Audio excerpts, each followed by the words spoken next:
So, hi Randolph. Thanks for joining us. I know that you are torn. I think in half an hour you're gonna zip on over to the other conversation with Netta. Um so thanks for being here. Hello. Hello, Jana. Um in our conversation the last time we talked on your Substack, I had such a wonderful flow in that conversation, and it could Mm-hmm. have gone on. I had the energy and the interest and the curiosity for more, right? And so I'm just so happy that it's all fallen together like this for us to meet up again. Yeah. Because thanks for the invite. Right. We'll be visiting that later. Yeah. Yes. Um Ned is doing a world tour. She's doing yeah. a world Yeah. tour for her book. Yes. So I Yes. hope that yields a good result for her. Yes, I know it does. I know it does. I know that the universe has space for magical success of of her book, Yeah. as well as this conversation. There's just so Absolutely. much richness. Yeah. I don't know whether I'm not a person that follows along with astrology, but there's something that's very energetically rich in the last few days. I would say there's been this continual build up, Yeah, of things. there's a lot of cosmic weather going on right now. So there was an alignment of planets. Um Today is Friday. I believe it was Mhm, Wednesday night into Thursday morning, if I'm not mhm, mistaken. Um it's sort of a rare occurrence. And then we had a new moon, we had an eclipse. So yeah, this week has mhm. had a lot of cosmic weather. Wow. So Yeah. So one of my curiosities, because it takes me to Asheville and my time in Asheville, is mm, finding out that you are a new thought. Is that hmm how you would describe it? yep, A new yep. thought? You are a practitioner. Not limited to that, but yes. Yes. That Yep. is one of the Hmm. titles. Yes, Yes. one of the numerous titles. Because that was something that I ventured into when I was in Asheville. And I don't Hmm. know exactly how I ended up going to this New Thought church. Um, but yeah, I was looking for a community, um there are times in our lives where being on our own, feeling that sense of isolation, feeling a sense of loneliness, I'm in this all by myself, that it's like Yeah. this existential fear that we always want to put off and put off. And so there are these necessary periods of isolation where we have to visit that, this Hmm. angst of, oh, I'll die if I don't have any social contacts, if I don't have any friends, if I don't have anybody messaging me, if I don't have a life where my phone is ringing, a couple of times a day, if I don't have a circle of friends that I meet up with on a regular basis, that you don't have in person relationships. And I visited that isolation. And then there are times where I'm thirsty. I'm in search of those who land perfectly to have a really rich connection. Like, I would take this richness of this conversation once a week over a bunch of casual Exactly. touch and goes throughout the same week.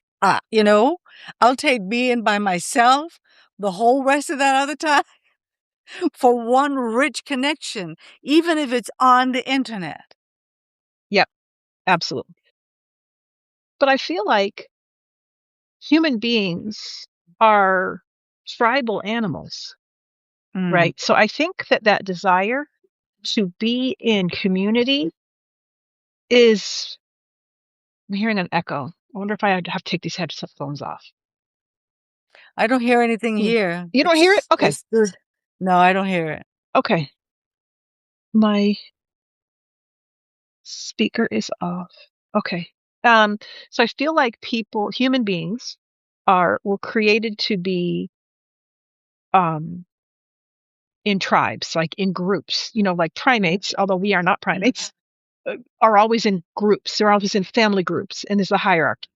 Um, I feel like it's only our modern industrial, colonial, patriarchal society that has created this isolation. Mm. Um, so yeah, I mean, I felt the same way. I am an introvert's introvert, Mm. and Mm. I, but I still crave community of people who are. It doesn't have to be that everyone agrees, Mm. because there's that expression: if everyone, if you and the other person agree on 100% of the things, one of you is unnecessary, right? Because Mm. you're just Mm. so. Mm. Um, Mhm. but I feel like Somebody pretending. foundationally, Somebody yeah, pretending. exactly, exactly. Thanks, So I think, Randolph. Thanks for the feedback. oh yeah, good, Yeah, good, good. this is the Yeah. artist. So yeah, but I tend to fare better by myself most of the time, but then Mm. I want to be in with my people. Mhm. You know, when you were sharing before about humans being community program, and what was popping into my mind was, yeah, and also there are we also had a construct of a culture that knew the importance of an initiation. And then Hmm. that initiation, though you are backed up by your family and you are backed up by the people who love you and you're backed up by your community, it's you going into that initiation on your own that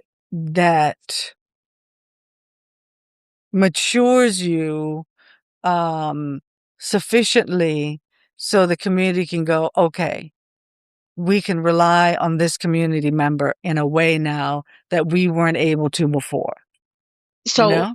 yeah, I actually went. Pardon me. I actually went through an initiation. Mm. It was called a consecration. Before I was Mhm. ordained. Um, and I have never really gone through anything like that. So I was homeschooled. So the first time I actually went through a graduation, I was graduating from college. Mhm. That was my first experience of that kind of a walking across the stage, and that sort of ceremony of Mhm. initiation, right? Mhm. Mm. The thing is with the consecration, and I can't really talk about the details because it's confidential, but Right. um we had to move through it with our eyes closed. Mm. So the whole time I had to have my eyes closed so I could hear familiar voices and unfamiliar voices. Somebody was guiding me, here, go here, do this, sit down here. And I'm just kind of like, you know, it Mm. was just the most, and at one point I was like all tense and um stumbly, and and then I just realized I trust these women. And so I just sort of went, I just exhaled and I just went with it. Mm. Mm. And it was a beautiful experience Mm. to go through that um initiation process. Mm. I have found myself, moving from someone who thought of illness as being something of biology, chemistry, germ warfare, Hmm. wash your hands, it's the soap, it's the this, it's the that. Mhm. And at some point, I think it might have been in my 50s, possibly my 40s, that it was suggesting and leaning in that direction. And then I made the flip where I started to see that even physical illness as being an initiation, Mhm. where, um, I used to find myself at some point in the sickness feeling sorry for myself. This is the Yep. most terrible I have ever felt. I I don't think I am deserve going to this. die. Yes, I did all Yep. the right things. I ate all the right foods. Look at me. I don't deserve this. I did all the right things, right? And um and then realizing, no, this is about more than what meets the eye, you know? Mhm. Mhm. What if we saw this as being an initiation? What if this was something that was kind of shaking up our nervous system to release and let go of something? Mhm. What if it's about that? What if that is a catharsis that's happening in this moment? And if we allow that to be a truth, how would we look at and experience this situation? How would Mm. we approach it and live the situation, you know? Yep. Um, as many initiations, because they're, like if you're sitting in a grocery store and there's only 3 cashiers and there's one self checkout, but you've decided on principle that you're not doing self checkout. This is me in a grocery store. And all 3 of the human ones are long, and you go, management should probably open up another aisle. And then I start going into all these shoulds of how different it could be and how I could, this could be much faster and how I could reorganize it and all those kind of things. And then I go, what if this is the initiation? What if this is the way that you learn how to grow patience? Maybe patience is not something that you grow when you're sitting in meditation in a room by yourself. Yep. Yep. Yep. Yep. I mean, a friend of mine just said the other day, um, that a virus is an upgrade to your system, to your operating system. Yes. So, and Yeah. I never thought of it that way. Yeah. It is a breaking down. It's kind of like, did you ever see that movie? I don't know whether it was the last. Were you into any of those Born Identity movies? No, Okay. no, it's just too Well, much violence. I can't. It's just too much violence. I know. I I, know. if I'm gonna be like this, oh well, the whole time, why bother? It's not worth going. No. Thank you for the new join, the Lashonda Rogers. Thank you for joining our conversation. Yes, it would make any sense at all. I am Yeah. one of those that I um I say that I have a lot of fight frozen in my system. Mhm. And for me, action movies is this cathartic way of release, of connecting with Wow. that aggression and movement, because I was a pleaser. So I was a shutdown. I was a, fawner. How can I make Mhm. myself small? And so there was a lot of stuff that I did not say, a lot of fight that I didn't, words that I didn't say, body movements that didn't get to express, even though there was this living being within me going, kick their fucking ass, girl. What are you doing here frozen? Come on, cuss them Yep. out. I'll Yep. give you the words. Just open your mouth. If you just open the mouth, we'll just go at them. That's funny. So, but in one of the movies, it's not the one with whatever the actor is that did all the ones. This was one where the main actor was different. But he wants to. He's been taking pills for his body to make him physiologically, change him physiologically. And he Mm. has been dependent on the pills. And so he discovers that there's a way of being able to infect himself by injecting the virus inside of him so that his system will upgrade. But first, it's going to feel like he's dying, right? And then when he comes out of it, it's like, boom. Now Wow. it's a part of my physiology. Yep. And that is the same kind of way that I feel about physical illnesses now. The challenges of them and going, okay, what if this is not just physical? What if this is also, because I'm a multidimensional being, how is it possible that it could only be affecting one? Mm. It just because it affects our energy, it affects us emotionally. It can make you feel despondent. Illness can make you feel Yep. despondent, can make you feel hopeless, can make you feel like, all right, let me just die already. I just can't Yep. take no more. And which is a duplicate kind of thing that we go through emotionally when we're going through emotional pain. That you get Yep. to this bottom where you go, okay, I cannot hurt any fucking more. I can't. I can't take no more. No, I'm tapping out. I'm fucking tapping out. I'm tapping. You have gone beyond my limits. I know this is beyond my limits. And then it turns out, no, it wasn't beyond your limits. You thought it was. And then Yep. coming out of that more grounded, you know? Yeah. Coming out of that actually physically stronger.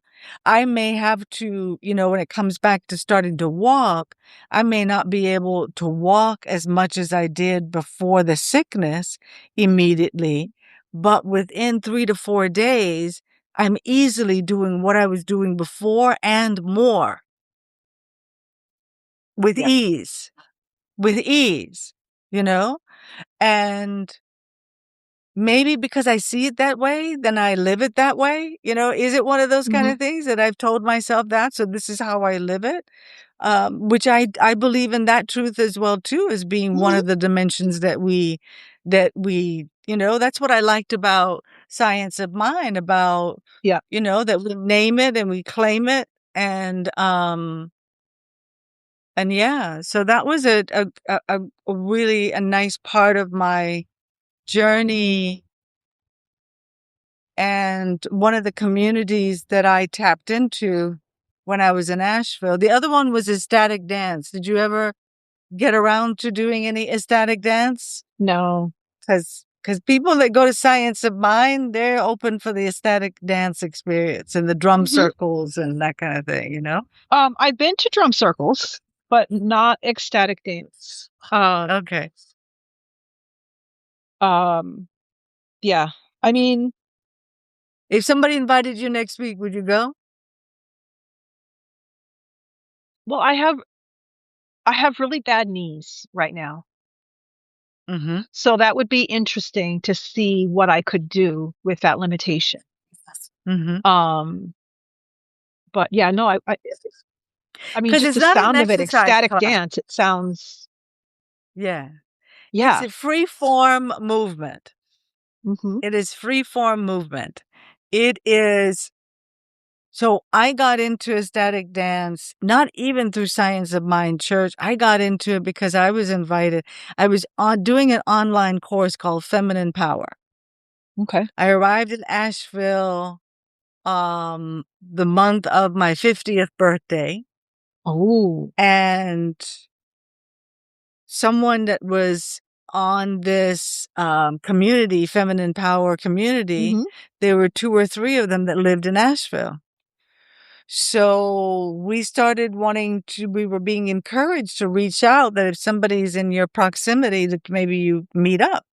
Hmm. So me and these other 2 women, we agreed to meet. And in the end, I met only one of them on our own, and then the other one. I thought we were going to meet all 3 of us together. But Hmm. anyway, Hmm.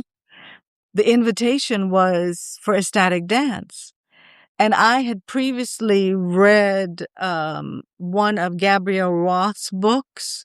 She wrote, she is deemed as being the creator of, what's it called? Five Rhythms Dance. Okay. That is a form of free form dance, and it's guided. And it's one of those kind of things that capitalism took a hold of it. It got to be really expensive as a certification program, Oh became this dear. elitism Like hierarchy yoga. thing of, Yeah. yes, yes, Yeah. of, teachers. And if you're certified and if you're not certified, yeah, Hmm. they squeeze the damn fun out of it to make money out of it. But Like the 500 anyway, hours. Yeah. yes, all of that kind of thing. Yes, yes, that kind of thing. Um, And so was familiar with Gabrielle Roth and Five Rhythms and had heard it described as ecstatic dance. And I had seen, hi Netta, I know that you got somewhere to be. You've got an interview in about 10 minutes, my dear. So thanks for stopping by. Yeah. Yes. Good juicy thoughts for your conversation about the Book of Burnett. Yes. Yeah. Hey. So anyway, what was I thought? Because I lose my Ex- train of thought. So ecstatic anyway, dances. Yeah. ecstatic dance, Yeah. free form movement. I'd seen some YouTube videos Hmm. and I was like, okay, that's kind of cool. So anyway, this woman from, yeah, pop it in. Thank you. She's doing a drive-by. Um, yes. She's doing a little drive-by. You go, Netta. So anyway, Yeah. she invited me to meet at a static dance, and I didn't Yeah. want to look like I was uncool, like I didn't know what was going on. So I said yes. We never want to look uncool. Oh, we don't want to look uncool. So I met up with her there.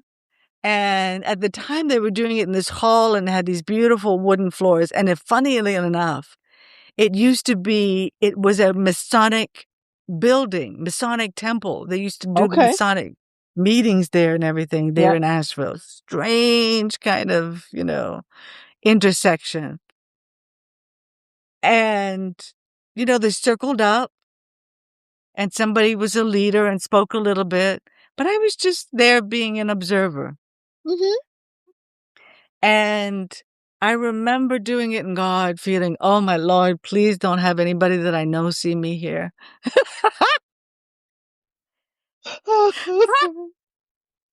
Oh, that's hilarious. And I had this thing in my head going, oh, this is like some hippie shit. I don't want to be a hippie. I don't want to turn into a damn hippie. No, I like my material stuff. Shit. Yep. you know? And, but there was something in it. There was something in it that though it was uncomfortable, it just felt like that was an uncomfortable where I was supposed to go back to. And I did it like a once a week thing for almost a year and then started to drop off. But it's one of the things that helped to tune me into my intuition because Mm. what it's asking you for is not to follow anybody else's dance. It's not, oh, airplane. I live very close to the airport. Somebody's going somewhere. Let me tell you, the Cayman Islands used to be this little drop on a map that we had like maybe one or two flights a day, maybe. Some days there weren't any flights at all, and now there's like 8, 9 flights from all over the place. So anyway, Wow. but it helped me because what it does is it's saying that we don't want the popular dance. We don't want the pretty dance. What's your body really want to do right now? Hmm. And are you willing to listen to your body, even if your body says, you know what, I want to lay down on this floor. That's what I really want to do. Are you going to give me permission to lay on this floor? So I've done it then. I have done it. I have When I lived alone and I had beautiful wood floors, yeah, I would put on music and I would just twirl around like a bumbling idiot. But I did. I would just follow Yeah. whatever move because I am not physically coordinated. Like I am not a good dancer. Uh-huh. So I was alone in my house. No, I was dancing like nobody was watching because nobody was watching. But Uh-huh. yeah, I have done it alone. I have done it alone in my room, Uh-huh. in my house and just swirling Yeah. around and, waving the arms ridiculously, but just doing it very intuitively. So yeah, I've Yeah. done, it's interesting. I didn't know that that's what it was called. It is it helped me in so much about the body image issues, Hmm. um fixation with the body, um looking at other people's bodies, fixation with other people's bodies, and Hmm. where is that coming from? um am I doing it because I want attention? Am I doing it because I'm afraid of attention? Mm. um Am I doing it because I've gotten attention and now this is the new version of me that's getting attention? Is this really me, wanting to express in this way in this moment? And it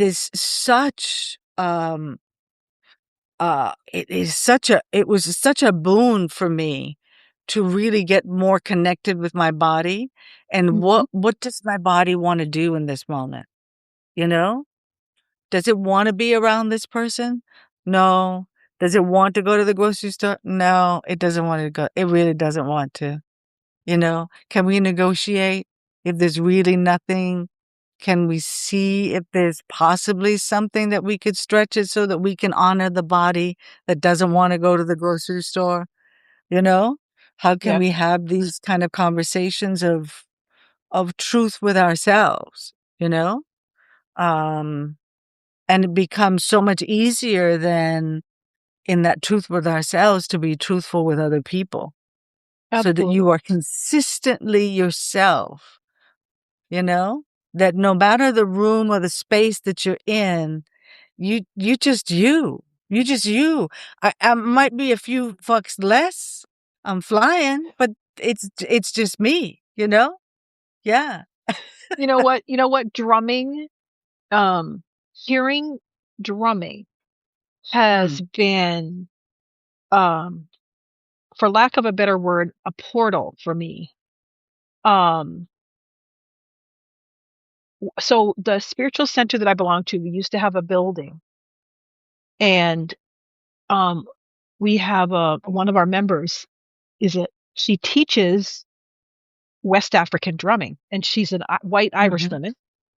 Mhm. Um, and so she has a troupe of of people who do African. They have actual the drums are made in Ghana, beautiful Mhm. handmade drums, but they're Mhm. anyway. They came one Sunday and started playing, and I almost was out of my head. Like Mhm. it just had this, like I just felt like my chest and like I literally had to control myself because I'm like, I am not gonna fall out in front of these people. I was trying to be cool, right? But I had to actively hold it together because I was like, I wanted to like float off and um it was just so whenever I hear African drum played in a particular way, some kind of ancestral thing wakes up and it's just like, yes, it's like it taps into that. Bye, And Randolph. I turn the bye, replay. Randolph. Yeah, it just taps into whatever that ancestral thing is. And this body just goes, okay, we're diving in. Mm, mm, And mm, when I was I had a healing session with a shaman, mhm, and she was a Native American indigenous woman, and she played a drum, and I did the mm, tobacco thing ceremony. I am someone, I've never smoked anything ever in my life. This was 5 years ago that we did this. And when I took that tobacco smoke and she started playing that drum, it was just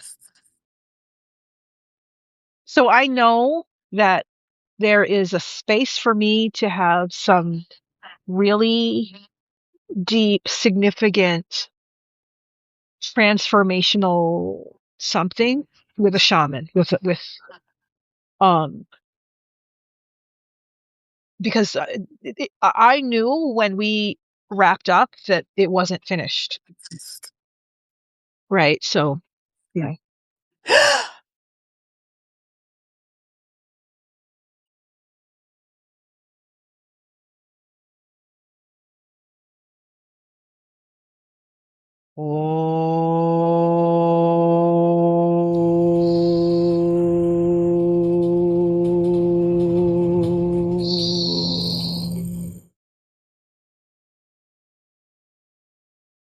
So, and asking permission.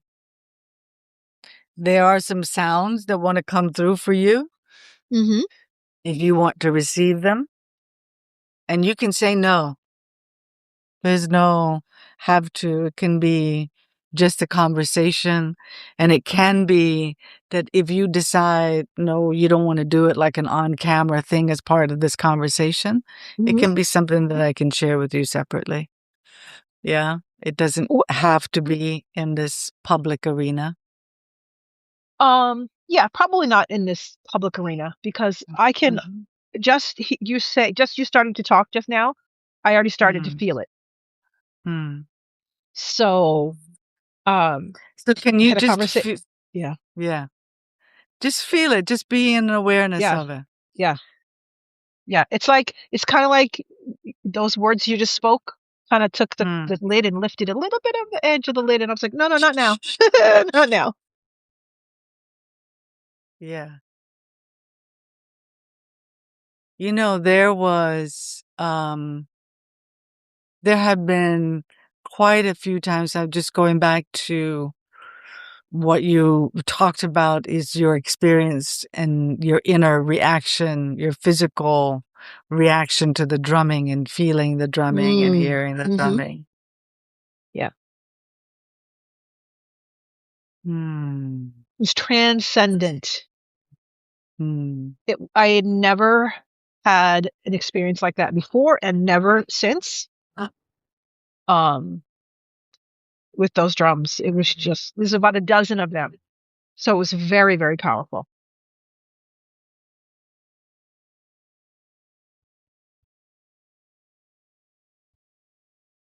So there is a suggestion, um,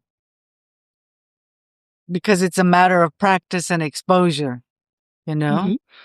Mm-hmm. Um, so the drums have something powerful for you. Mm-hmm. Um, it is a particular instrument that is resonant for you. You know, for some people, it's the flute. For some Mm-hmm. people, it's the pan, you know. Some people, it's the cello.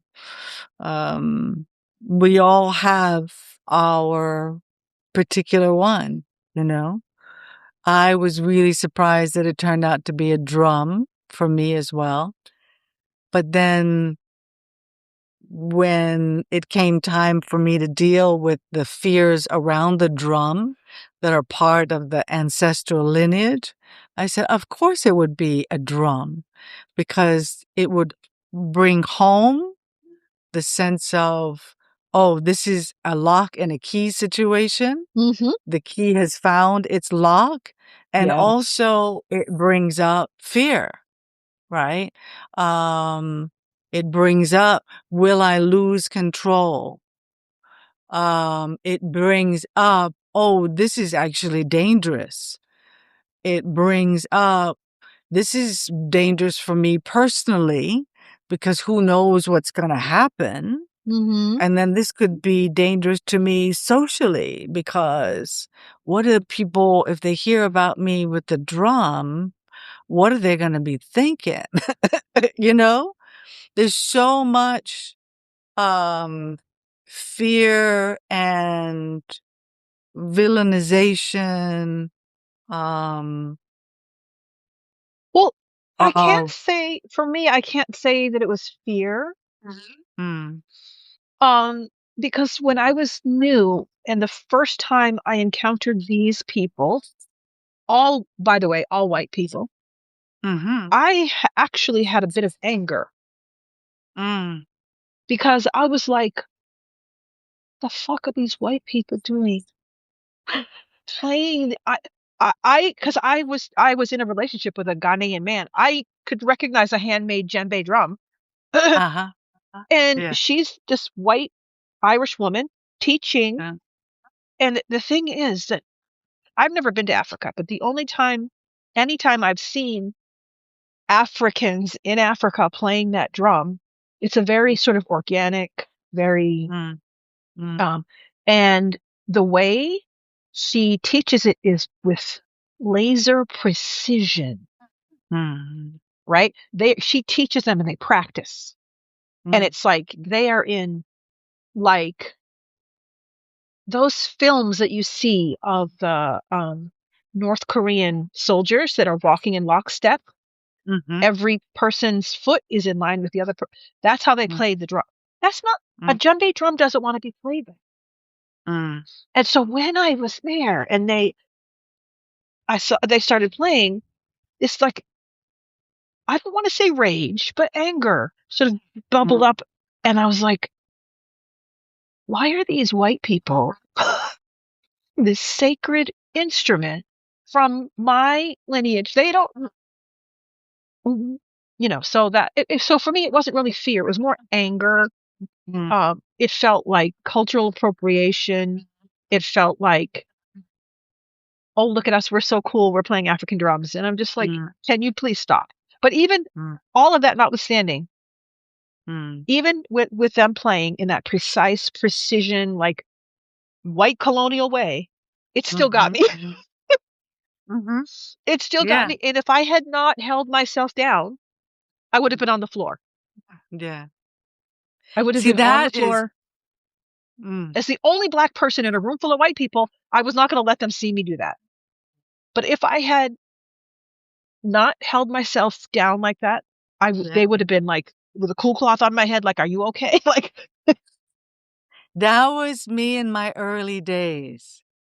And there were certain things that I would get really energized around. hmm Water, trickling running water, fire. If there was a fire, it was on, I would have these full body channeling, things happening. Women in a circle, women sitting in a circle, was another big energizer. Um, after a while, I wasn't able to go to ecstatic dance because sound was starting to move through me as part of my energetic expression. It wasn't something, it was like sneezing or farting.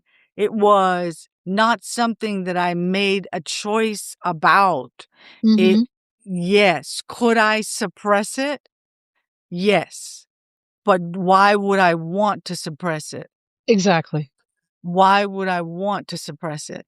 And so what started to happen is I started to limit where I went in public spaces.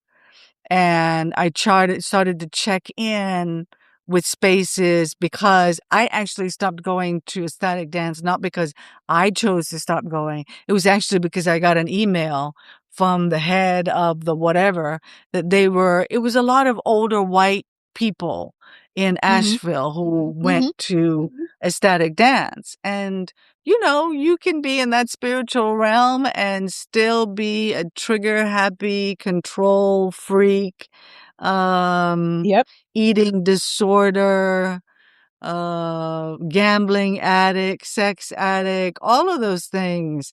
And as long as you're doing the things, that are spiritual, then it's all kind of excused and it's all good. You know, it really doesn't build a container for multiple expressions. It Hmm. still wants to be able to control what spirituality is supposed to look like.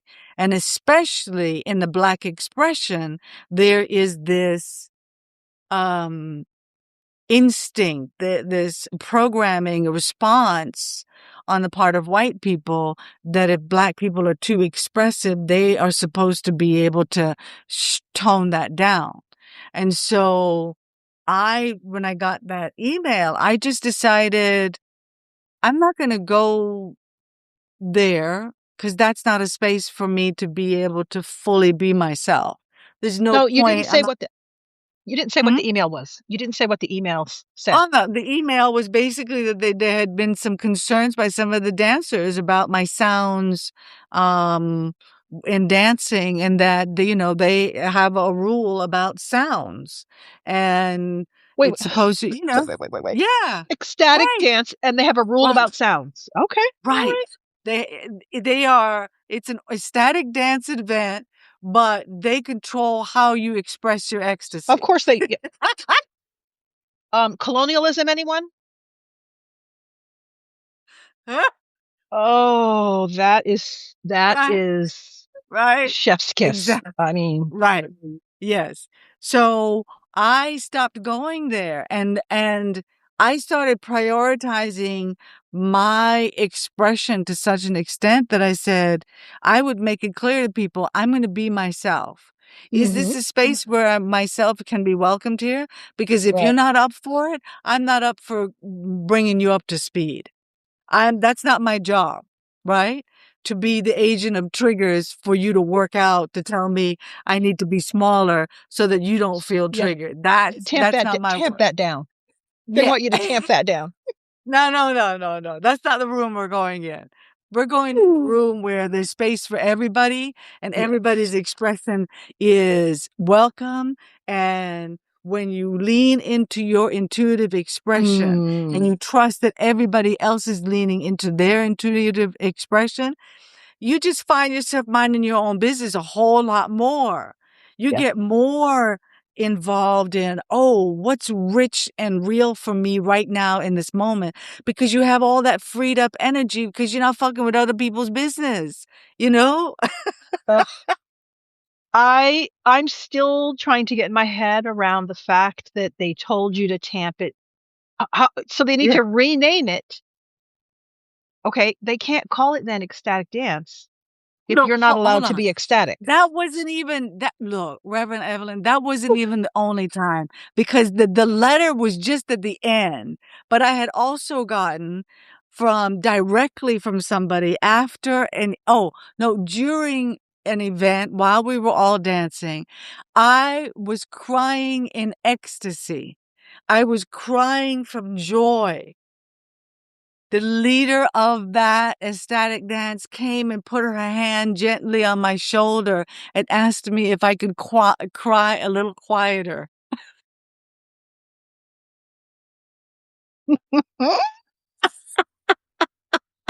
Oh boy. Oh boy. So they need to rename that containment dance. Emotional containment dance, not ecstatic dance.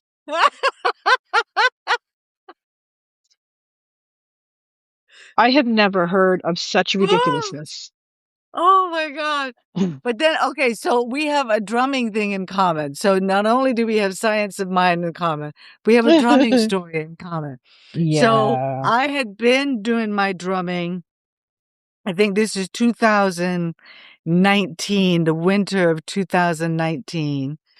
I was staying with somebody in Hendersonville, North Carolina, just Mhm. outside of Asheville. And she was going to a church. It was kind of like a science of mind. It was one of those, Loosey goosey, Unitarian, hippy dippy. something, Yeah. Yeah. yeah, kind of thing.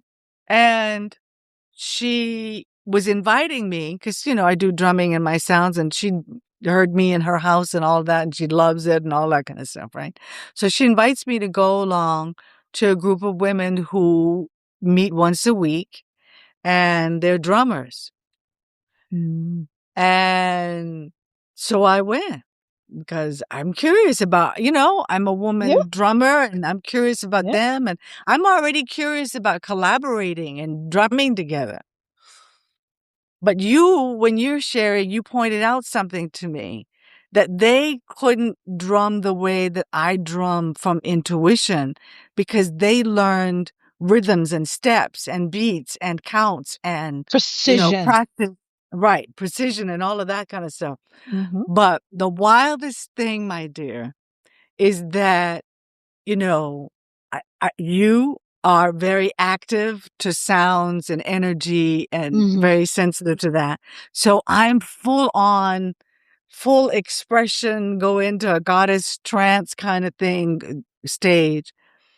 And they start drumming and the drumming hooks me in and Uh-oh. I start to dance in the middle and I am going with the flow and I'm having such a good time.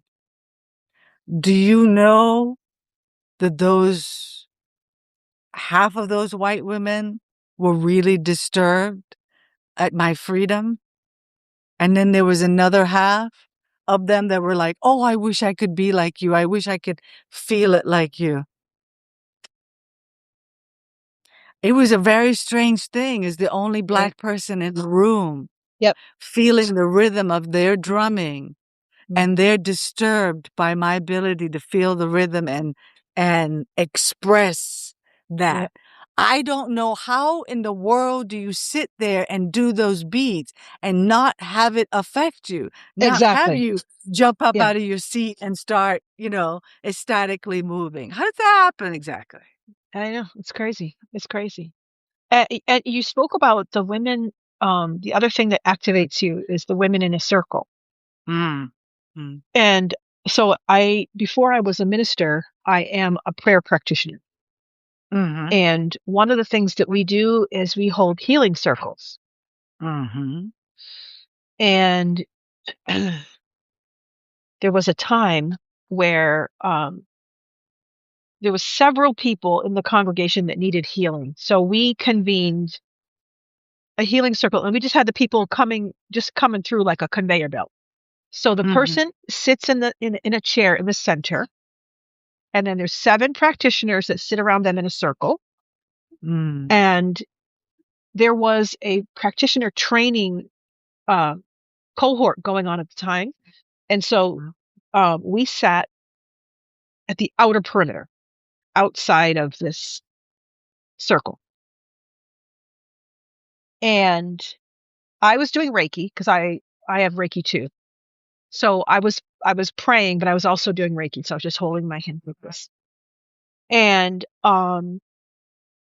the energy got whipped up to such a degree. I think this was the 3rd person that had come through. So by that time, the energy was like, Mm.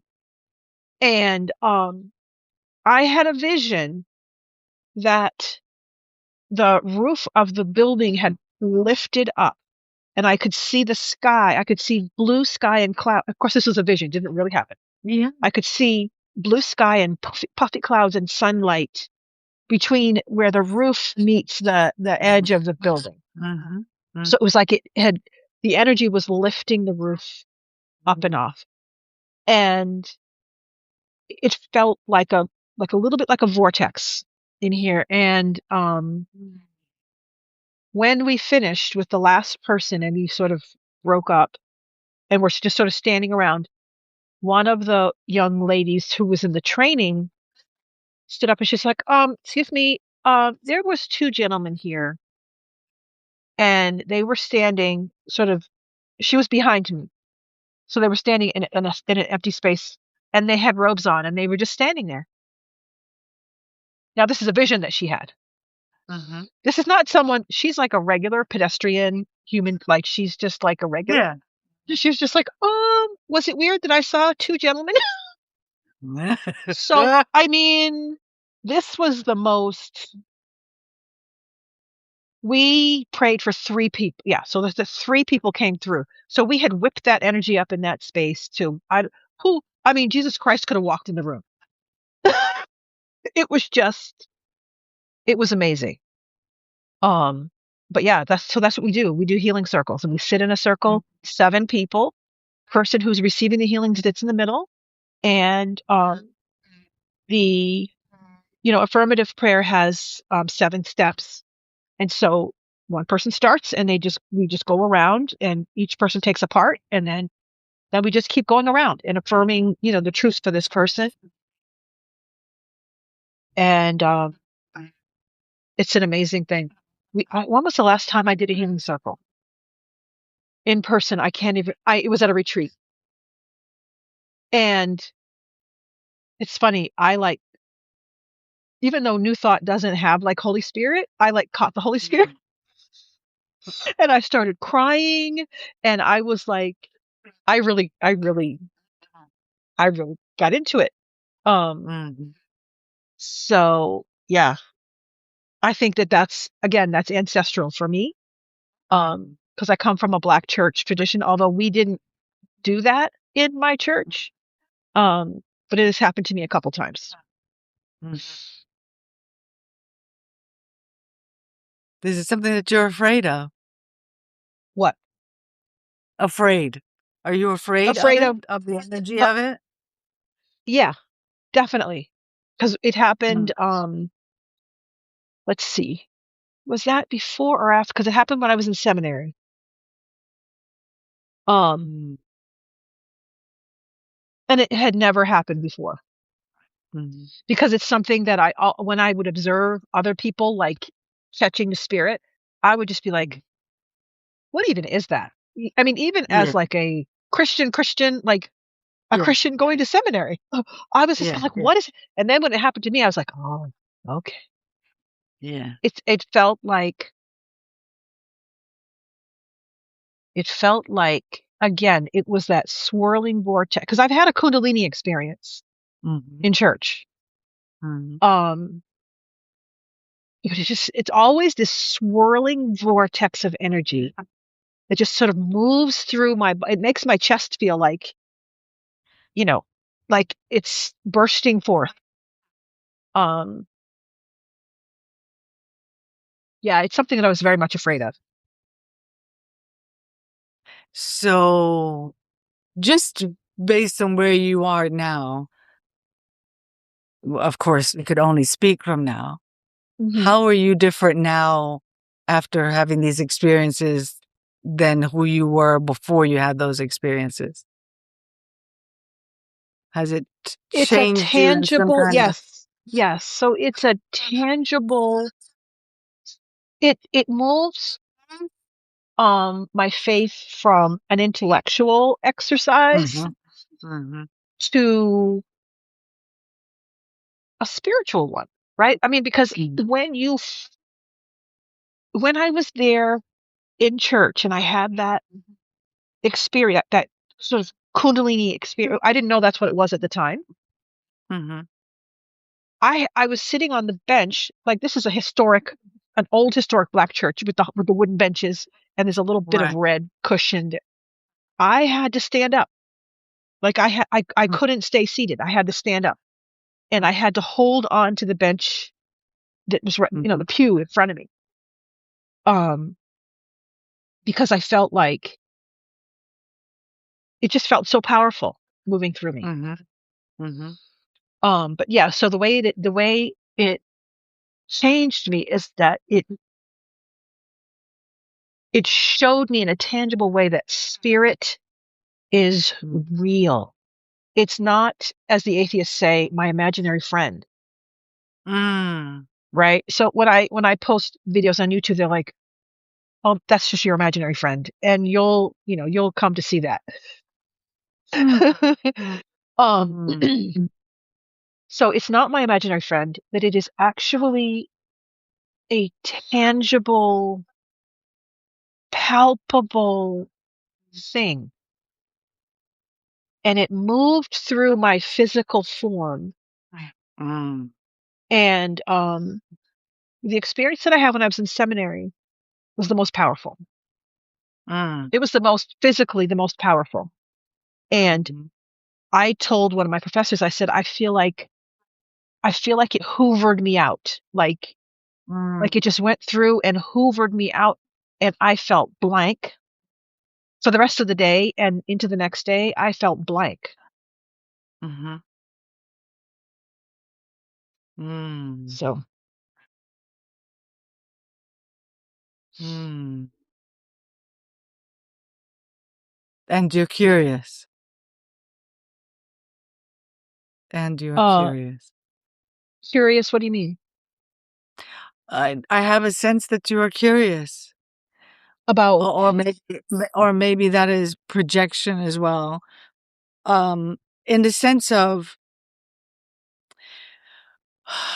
I have had, let me see.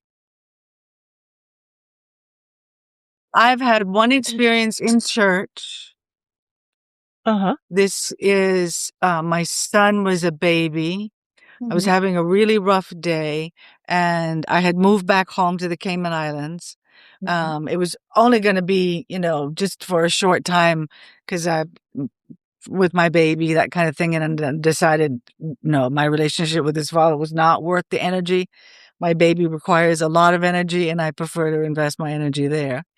So I had come back home. And when I was up in Atlanta, I had a yoga community. I had a city yoga meditation group that I used to go to there. And I was looking for community and I started going to some evangelical churches. There were no yoga studios here. At the Hmm. time, yoga was considered devil worshiping. Yep, yep, yep, you yep. know? So there were no yoga studios here. Um, and at the time, even in the United States, there weren't a whole lot of studios there, but you would at least find yoga classes inside your local gym, that kind of Hmm. thing. Hmm. But anyway, I started going to this evangelical church. And one day I went in and I was just really it was a bad postpartum day. It was a bad mommy day. I had left Joshua with my mom because I just felt like a shitty mom. I didn't want to be a mom. I was just, ugh. And I had this experience where I got into the church and they were all doing praise and worship, right? And the roof was coming off. By the Yep. time I walked through, I was walking in a little late. And that was another thing to get me all grumpy about, that I was late, that I wasn't getting there in the beginning. So the roof was coming off in there. Yep. Yep. And they were so celebratory. They were on their feet. They were clapping and they were having, I couldn't feel that much joy was pissing me off. I couldn't stand it. So I sat down while they're all up and, praising and worshiping. And don't let the devil steal your joy. Don't let the devil Mm, steal your joy. And I was in a fight because the devil was threatening to steal my damn joy. yep. And something happened. I felt this thing, this bolt of lightning hit me in the crown of my head and pulled me out of that chair, stood Mm. me up. And I Ugh. screamed. I screamed. Now, because everybody was doing their praising and worshiping, it was pretty loud up in that place. But still, a gal screaming at the top of her voice. And then Yes. I dropped down and I passed out. But was a weird kind of pass out because I was floating above myself and I was telling myself, look, this is embarrassing. Get up. You see all these people surrounding you? Get up. You are embarrassing us. Get That's up. me. Yep. That would be me. Ah, you're It's like, no, embarrassing not, us. yeah, not just let the Holy Spirit do its work, but no, you're embarrassing yourself. Get up. Yes. Yes. We're going to have a hard time being able to explain this. Damn it, to these people. We don't even know what the hell's going on, but this is something we can't fake our way around. You know? Ugh. And do you know that because no one could come to me honestly and give a view of what that was because I'd never experienced anything like that. The only thing I heard was the voice of a British woman because the Cayman Islands is very colonized. To hear the voice of this British woman who I had seen in the church and talked to in the church before, hearing her as I'm laying down, as I'm looking at my body on the floor and everybody's surrounding me, and she's talking about, you need to stop practicing yoga. I had never told that woman that I practice yoga. She said she saw snakes around me, that Kali was around me, that it was of evil. And I was like, all right, if this woman's going to tell me that yoga is evil, then this is a church where I'm not supposed to be at. Exactly.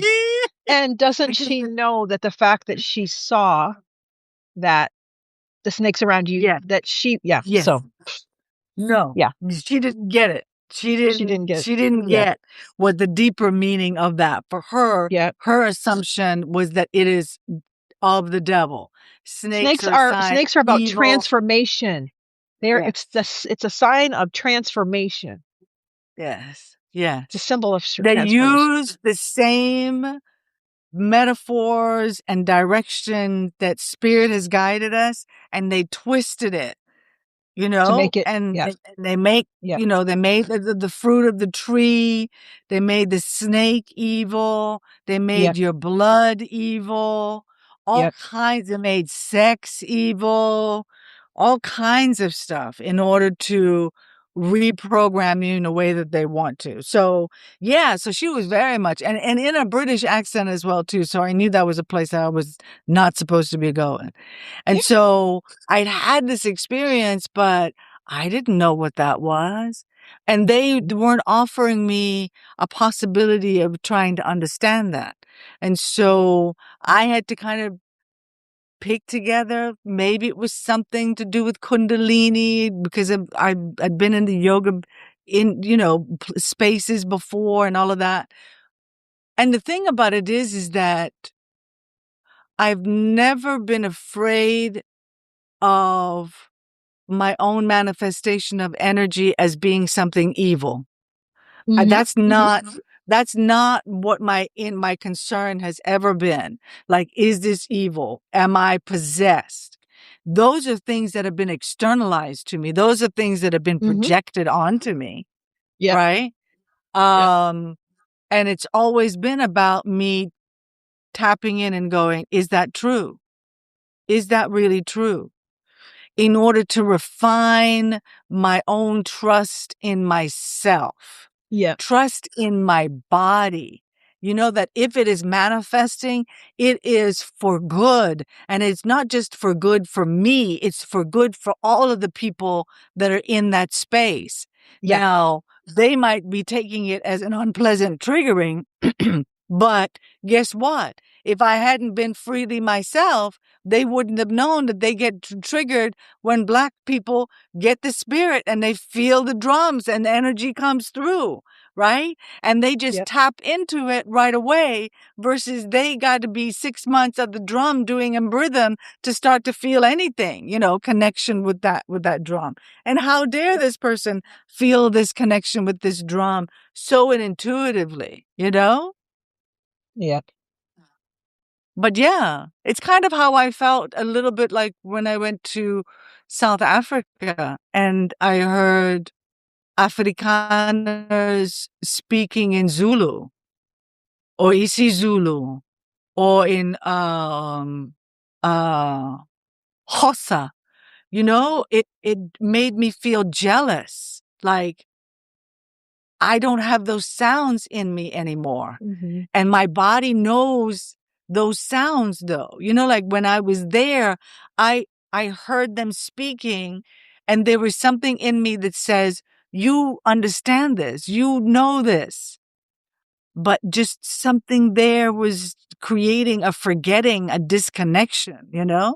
But all of those sounds are part of that lineage.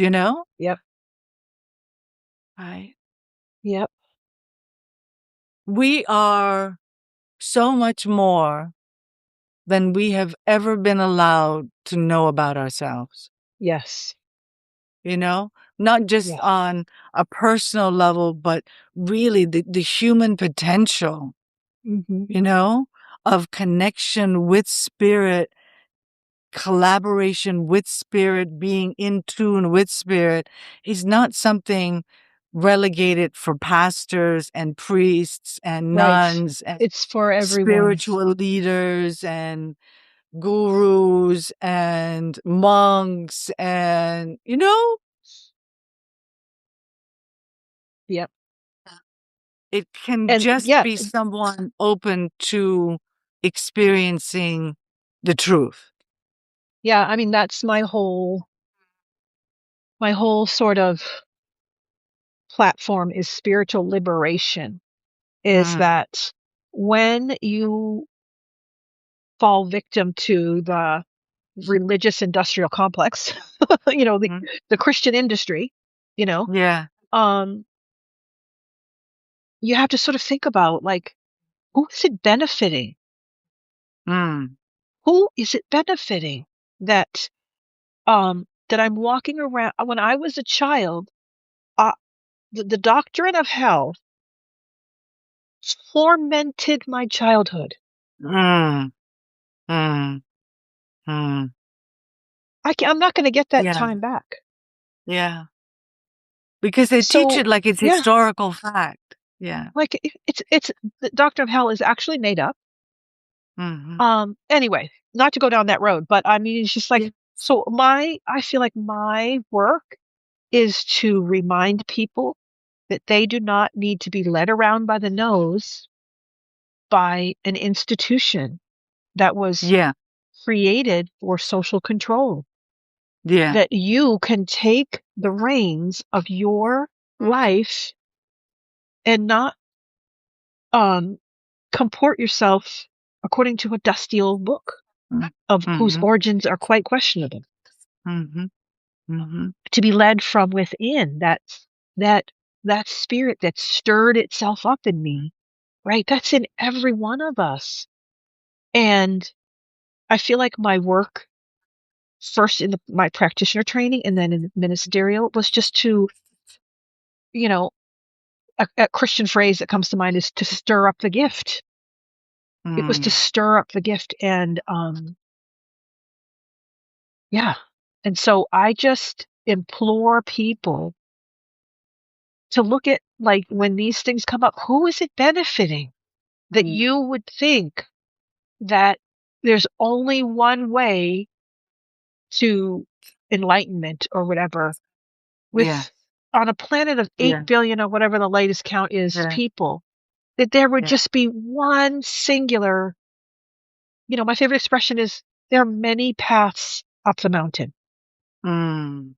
many paths up the mountain, and you take the path that works for you. Mhm. So, Yes. yeah. Yes. And, know that you could start off on one path and go, "Oh, all right, this is taking me as far as it's going to be able to take me." But I have the sense that there is more. And Yep. So so I the see where willing it veers off. Yep. yeah, Yep. yeah. And that's such a scary point because by that point, you've created some sort of community. You've created some sort of schedule where you check in with them, whether it's once a week or once every 2 weeks or however your gatherings are, right? And it gets into your Yeah. nervous system. Yeah. Yeah. Yep. It governs And your nervous being system. being in that space where it's no longer true, but you're still going is a really uncomfortable place. And I know what that's like because I've lived in that spot so often. Like, Yep. I know this isn't where I'm supposed to be, but where I'm supposed to be hasn't showed itself yet. And it doesn't seem like I'm supposed to let this fully go. Just really being in that in between, you know? And that's why I say, again, the practice of ecstatic dance really tied me into feeling the most smallest of things. And that was something that I particularly needed coming from a nervous system that was frozen. who I was Mhm. always fine and I was always pretending and I was always, this is not appropriate here and I can't let them see that I'm angry. I can't cry in public and all of that suppression of my expression, genuine Yep. expression was Yep. such that I had a system that I had to learn how to be able to trust myself because I'd Yep. never trusted my system to be able to be the right thing in the right space. I was always second Yep. guessing it for them, if Yep. for good sake, Yeah. you know? You had your I own was foot on your own always neck. second. Right. Yes. I was self-surveilling. I mean, damn, men surveilling women's bodies. I self-surveilled so much.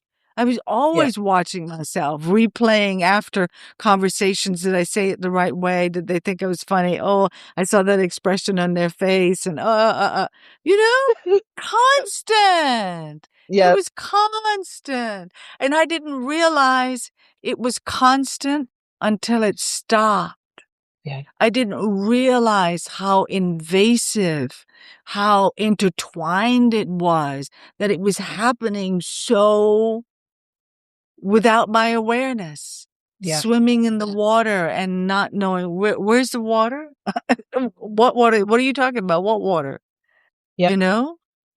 But only when I stopped, I realized, oh my gosh, that's a lot of energy I was giving out.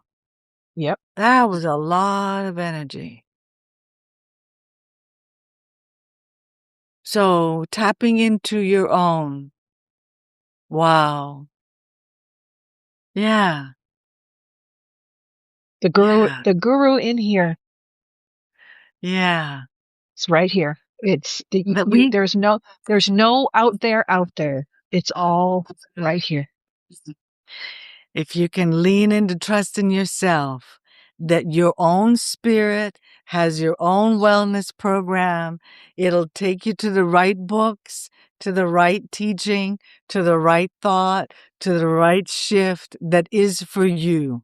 You just allow the container to continue to amplify, to support you and your connection with yourself, Yep. really spontaneously being yourself in every single moment, not having to sacrifice any part of your expression for the convenience of anyone. Because if you do that, you're not serving yourself, but you're not serving them either.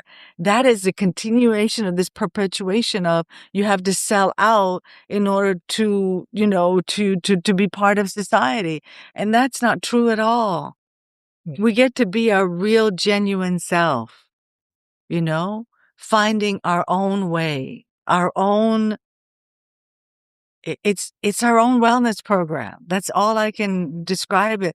It's our own individual wellness program. You know, Yes. like when you go to the spa and you get Yep. the analysis and there's the nurse and they check your Yep. pulse and all of this and they're deciding how your 5 days or your 2 weeks in that spa is going to be and what regimen and all that.